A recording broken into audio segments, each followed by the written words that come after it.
बच्चों, let's see this question. Arrange the following diagrams in correct sequence of steps involving the mechanism of catalysis in accordance with modern adsorption theory. तो बच्चों, ये सबसे पहले A के पास एक surface आपको दिख रहा है यहाँ पे.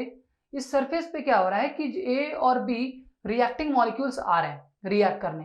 तो बच्चों, A और B पहले तो रिएक्टिंग मॉलिक्यूल्स यहाँ पे आए, फिर उसके बाद जैसे ही A और B साइड्स पे इन्होंने रिएक्ट किया तो कुछ इस तरीके से फॉर्म होगा. ठीक है.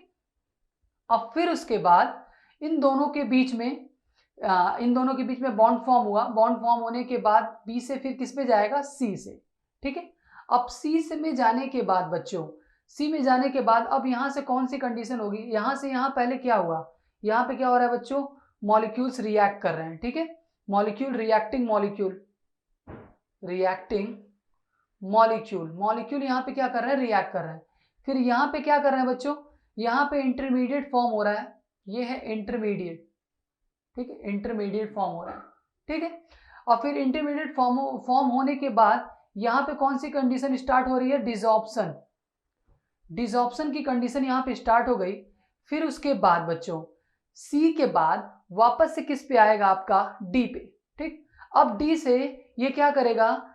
थोड़ी सी हीट पा करके ये किस में बदलना चाहेगा? अलग होना चाहेगा. ये जो कैटलिसिस का बॉन्ड था यहाँ पे वो अलग हो गया और फाइनली ई वाले ऑप्शन में ये एकदम बिल्कुल ही डिफरेंट हो गया. मतलब ए बी इस पूरे क्रिस्टल से क्या हो गया? अलग हो गया. ठीक.